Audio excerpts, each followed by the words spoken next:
কাটলিছড়ায় লোমহর্ষক হামলা। প্রজাতন্ত্র দিবসের প্রাক্কালে কাটলিছড়ায় ঘটে গেল শিউরে ওঠার মতো ঘটনা। ধারালো অস্ত্রের হামলায় রক্তাক্ত দুই ভাই। এলাকা জুড়ে আতঙ্ক ছড়িয়ে পড়েছে। রবিবার রাত 10:30 নাগাদ কাটলিছড়া বাজারের এক বিদেশি মদের দোকানের মালিক গোপী দেব, অনুপম দেব, বাপন দেব ও বিশাল দেব সহ প্রায় 10 জনের একটি দল পূর্বশত্রুতার জেরে হোটেল ব্যবসায়ী রিঙ্কু চৌধুরীর বাড়িতে গিয়ে প্রাণঘাতী হামলা চালায় বলে অভিযোগ। অন্ধকারে সুযোগে এলোপাতারি ধারালো অস্ত্রের আঘাতে গুরুতর জখম হন রিঙ্কু চৌধুরী। হামলায় আহত হন তার ছোট ভাই টিঙ্কু চৌধুরীও। রক্তাক্ত অবস্থায় মাটিতে লুটিয়ে পড়েন রিঙ্কু। খবর পেয়ে স্থানীয়রা দ্রুত দুই ভাইকে কাটলিছড়া হাসপাতালে নিয়ে যান। তবে অবস্থার অবনতি হওয়ায় কর্তব্যরত চিকিৎসক তাদের শিলচর মেডিকেল কলেজে রেফার করেন।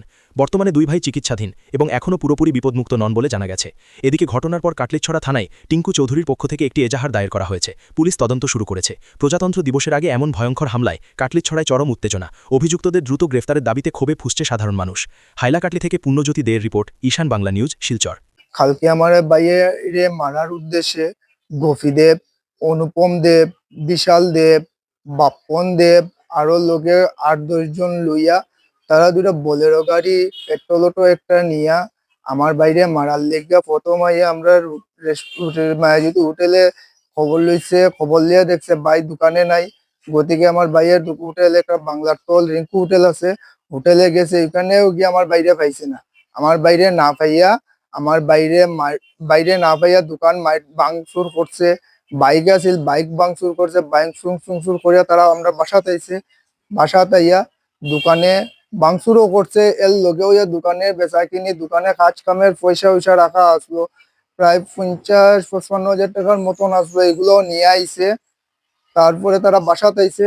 বাসাতে আইয়া আমার এখানে করছে। এর মধ্যে দোকানে যে তারা গেছিল, যে সময় আমার দোকানের একটা স্টাফ পরিমল আসলো, পরিমলটাও মারামারি করছে। পরিমলটা দা দিয়া বাড়াবাড়ি করছে।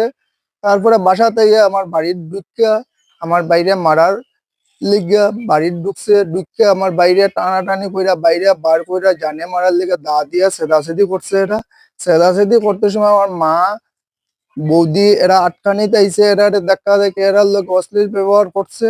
লগেও আমি আটকানি দিয়েছি যে সময় আমারও মারছে। আমারে দাদিয়া একটা এখানে সেদ মারছে, এখানে ছুট পাইছে, এখানে গোদা দিয়া বাইরাবাইরি করছে। এরা বাইরাবাইরি করে এরা যে সময় আল্লাহ শিক্ষা রয়েছে, মানুষজন যে সময় বাড়াইছে, এই সময় এরা গাড়ি লইয়া ভেগা গেছে। এখন আমরা কাটলিছড়া থানাতে আইছি, রাত্রেও আইসলাম। আমার ভাইয়ের বর্তমানে অবস্থা খুব শোচনীয়। ভাইয়ের মাথার মধ্যে একটা সেদ মারছে, সেদলে এখানে 10-12টা সেলাই লাগছে। কাটলিছড়া হসপিটালে দেখানি পরে শিলচর রেফার করছে। শিলচর দেখছে, দেখা সিটি স্ক্যান করছে, কইছে এটা গুয়াহাটি লিয়া যেতে লাগবো। বাইরে গালে একটা সেদ মারছে, পাও সেদ মারছে, আরো শরীরে আরো স্পট আছে। দিয়ে আমরা আইতাম না, আমার বাইরে কালকে জানে মারে। এখন থানাতে আইছি, থানাতে আমরা FIR কইরা গেছি এরার নামে। আমরা চাই এরা অ্যারেস্ট করতে।